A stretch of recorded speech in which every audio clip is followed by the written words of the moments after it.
Hello and welcome in, guys. Hope you're doing well. Adam here, the OrlandoDrummer. Good to see you all. Thanks for tuning in to another single lesson. So today we're tackling a pretty straightforward triplet lick. I say that it's straightforward because there's no subdivision changes. This is steady 16th note triplets, start to finish, and fortunately it is all linear, meaning it happens just one note at a time. So our challenge today is to just break down the patterns that you can see on the screen and talk through some of the details that make this feel so interesting and things that are going to make it really land and just sound good when you play it. So with all that said, let's keep this notation on the screen and play it up to speed. Here we go.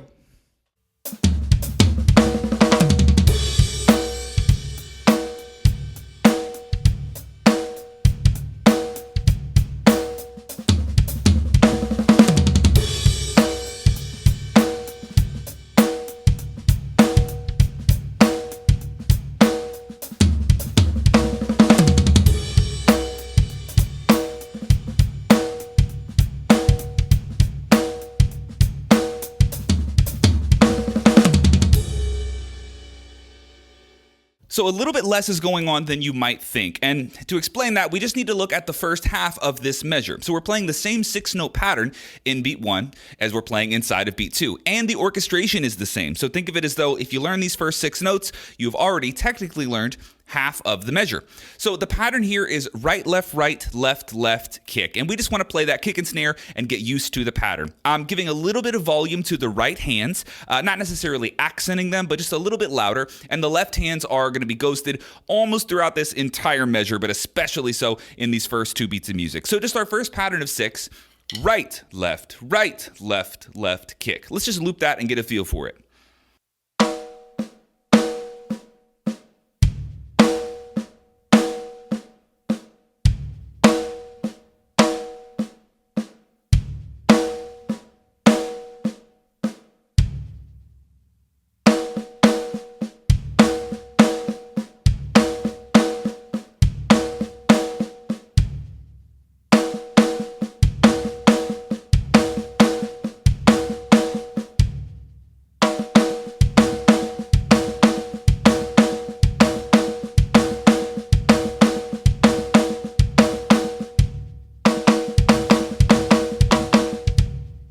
So if that pattern feels good, just as a basic linear pattern, now I want to show you the orchestration that's happening in both beats 1 and beat 2, same orchestration. That first right hand goes to a closed hi-hat, then we have our left hand ghost note, and then that right hand has to make the jump all the way over to your floor tom. This could be another tom, but I think the floor tom sounds and looks the coolest because it gives you this sort of sweeping effect from the far left side of the kit to the far right. So let's play that orchestration. By the way, there's nothing else that really happens inside of here. We have the left hand ghost notes, then a kick drum. But as far as movement, it's really that right hand jumping from the closed hi-hat over to the floor tom. That's what you want to pay attention to. So with the orchestration now, check out our pattern.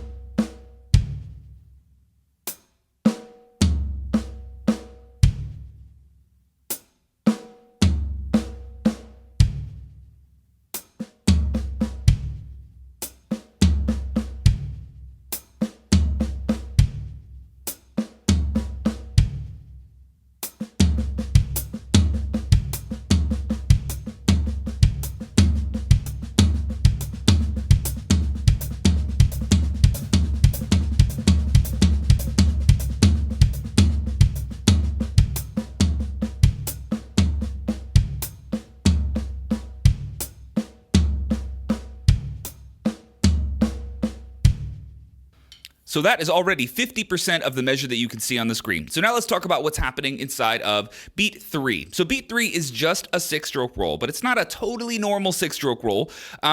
When I say that, I don't mean the pattern is different. The pattern is right, left, right, left. So in that way, it's very normal. Now, I do want you to accent that very first right hand on the downbeat of 3, which is fairly easy to do because your right hand hasn't played in, 3 or 4 notes, right? Since sort of the beginning half of beat 2. So your right hand is going to be free. Give it a little bit of volume on the downbeat of 3. Then when you play this 6-stroke roll, You continue to play it. Right, left, left, right, right, left. You want to slightly increase the volume as you go because something really important is happening at the very last note of this 6-stroke roll. That left hand, we're going to give a lot of volume to the last left hand of the 6-stroke roll. And you want to keep in mind that this 6-stroke roll should have kind of a crescendo or a building effect into the last left hand of the 6-stroke roll. So that left hand is going to be on the snare, and it's followed by a right hand, which is also going to be loud on the snare. Let me show you what that 6-stroke roll would sound like. All of beat 3, stopping on the downbeat of 4.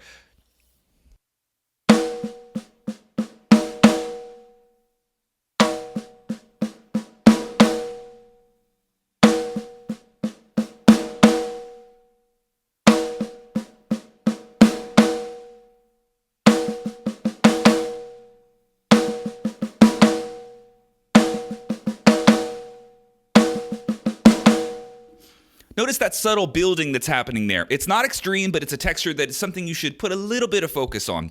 Now, when we hit that right hand on the downbeat of 4, this leads us straight into a single stroke roll. And we're not changing subdivisions. It's all still in triplets. So that's how we're going to finish beat 4. 4 and a, 4 and a, right, left, right, left, right, left. Now I'm putting that first right hand on the snare where we just played it on the downbeat of 4. The next left hand goes up to my rack tom, and then I'm finishing with 4 single strokes down on the floor tom. So just beat 4, those 6 notes isolated would sound like this.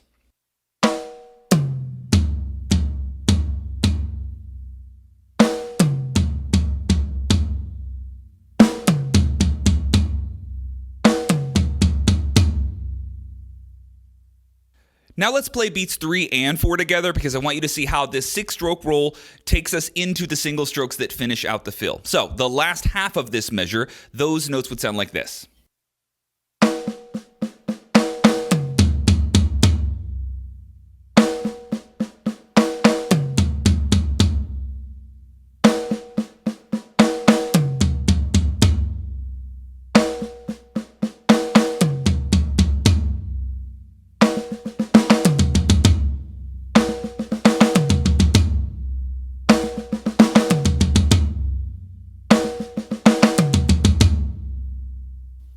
All right, now what we have left to do is glue everything together. So we're going to play our flashy orchestration that happens inside of beats 1 and 2. Those are both exactly the same. And then we're going to play our 6-stroke roll inside of beat 3, taking us into those powerful single strokes that wrap down the toms inside of beat 4. We'll play this at multiple speeds, but of course, keep in mind, once you get this down, next step is to toy with the orchestration, especially in the first 2 beats of music. You can really play around with where those right hands go. Just something to keep in mind after you get this guy down. Okay, we'll play it at a few speeds. Here we go.